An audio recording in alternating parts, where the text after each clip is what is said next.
Hi everyone, I'm here to deliver interesting news. Clip Studio Paint has just revamped their user interface for the smartphone application, and now it's become much simpler and easier to use than it was before. So in this video, I want to create a simple artwork while showing you the new user interface and how easy and simple it is to use now.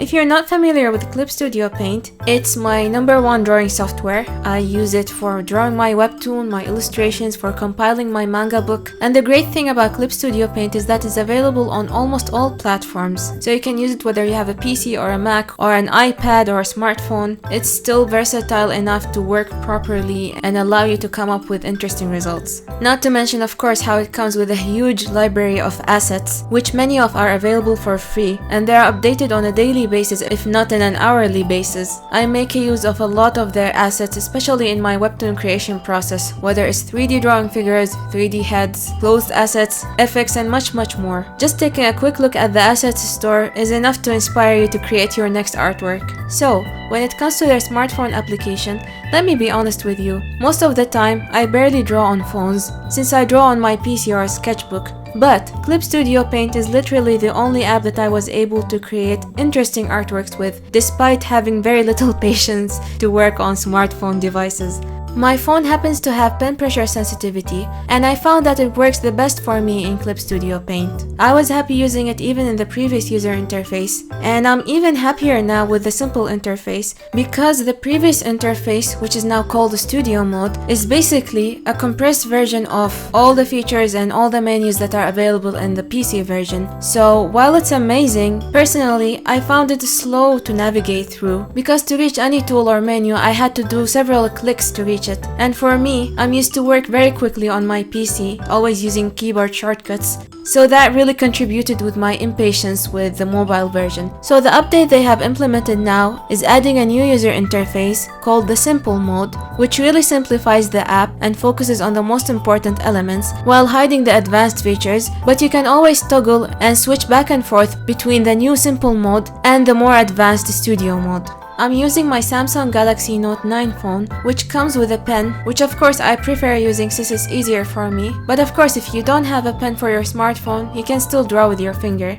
The app supports both pen and finger inputs. I'm starting by doing a quick sketch, and while I sketch my artwork, I like to always do quick adjustments and easy navigation. So one of the most important things for me is continuously flipping the canvas horizontally to make sure that I'm drawing the proportions in their right position. And accessing that is very quick from the simple mode. I'll just click on these 3 dots to bring the menu and then click on flip horizontal view. And then I can do the same to flip it back to the original view. On the top side of the screen, you find the undo and redo buttons. Now I want to draw her face, and I'd like to do it on a separate layer, and in this interface it's very easy to access the layers. Take a look at the bottom side of the screen. The rightmost button is the layers button, and once you click on it, you'll get a little window of layers on the top right side of the screen. So by clicking on the plus button, I create a new layer, and if I hold and drag, then I can easily rearrange the layers. And if I click on the layer twice, then I can see all the quick functions for layers, for hiding, deleting, changing blending mode, clipping, locking opacity, and if you click the last 3 buttons, you'll see additional layer options. So I'll draw her eyes and face on this new layer, and whenever I want to use the eraser,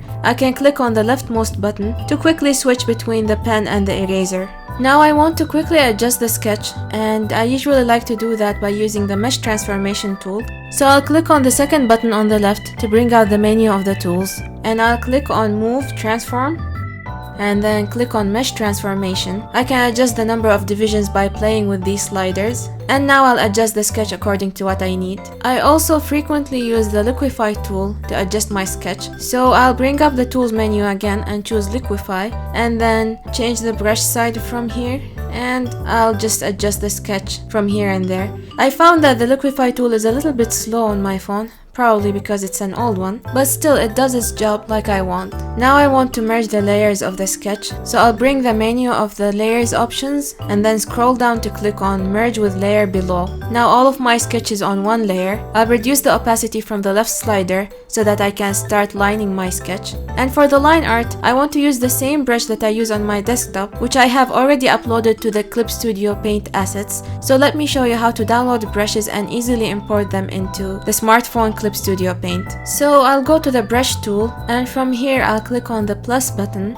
and I'll click on Search New Brushes, which will bring up the Clip Studio Assets window in a browser. To find my brushes and assets, I'll just type my name, Pluvius. I'll click on the Smooth Webtoon pen. I'll click on re-download since I have downloaded it before. Now this error window has showed up since I had downloaded the brush before, but I'll just click on re-download so that it downloads again. And now when I click on the download icon on the top left, I'll see this new brush there. I'll just drag it to be under the pen so that all of my brushes are in one place. And now I'll start inking my artwork on a new layer. I won't be making perfect lines since I learned the hard way that doing sketchy kinds of line art looks more aesthetic than the neat and perfect kind. That's why I'm not minding the messiness. My hand got tired from holding the phone in one angle for the sake of filming, so I took out my smartphone stand and I'll be continuing drawing in this way. This is my first time lining an artwork on the smartphone and I really enjoyed it.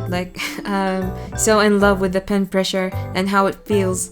I'll clean up the line art a little bit to erase extra lines here and there. And now I want to start filling the colors. I'll create a new layer and have it beneath my artwork. And I'll fill the silhouette first. I want to use the close and fill tool, but since the artwork is open from the bottom, I'm gonna close it with a brush stroke. And then I'll choose the enclose and fill tool. Now because my line art is a little bit messy, it took me a few trials to get the whole silhouette filled. But later I realized if I had used the fill with tab tool, it would have been easier to fill it with this kind of line art. Anyway, once I colored the silhouette, I filled each part of the character on a separate layer and I clipped those layers using the clipping button that I showed you earlier, and I cleaned it up when needed using the eraser and pen. Next, I'll do my usual rendering process. Basically, I'll lock the opacity of each layer and color it separately, starting with the eyes and then airbrushing the skin and the hair and a little bit of her clothes. I'm just doing quick rendering here with the aim of getting something that looks aesthetic, and then once I finish the basic touches, I put all the layers of the character in one folder. Now I didn't know at first that I can do that from the simple mode, so I switched to studio mode by clicking on the menu at the top and clicking on switch to studio mode, and I created a folder and put all the layers inside it. But then I realized that I can do that from the simple mode as well, and that's by clicking and holding on the plus button for the layers and then choosing layer folder. Finally, I'll just clip some layers to my character. First of all, starting with a multiply solid color. I used pale purple for this, and then I added a glow layer with an orange color to have some sort of a gradient, and then I did some simple shading and highlighting using layers with multiply and add glow modes. I have showed the way I render my characters in other videos, so make sure to check them out to know my methods. Finally, I switched back to studio mode one last time because I wanted to add a new adjustment layer, and I wanted to use color balance to adjust the colors a little bit. Now these features are not available yet in the simple mode, and that's why I found that there is sometimes a necessity to switch back and forth, but it's an additional step, I would say. So far the simple mode focuses on the essentials mainly, and honestly I think it has done the job really well. The only downside for now is that in the simple mode you cannot use vector layers, and that's why I did my lines on a raster layer. But again, you can always switch back to studio mode to add what's missing, and then switch back to simple mode to continue working, and so on. I'm not sure yet how will the simple mode be further improved in the future, but honestly, as it is right now, I think it's really good. This mode has simplified it even for impatient people with phones like myself. You can try the simple mode right away by downloading Clip Studio Paint from your app store. For phones, you can use it for free for 1 hour per day, so you can try it at first. And if you like it, you can also do a 3-month trial. I hope you found this video useful. As always, thank you so much for watching.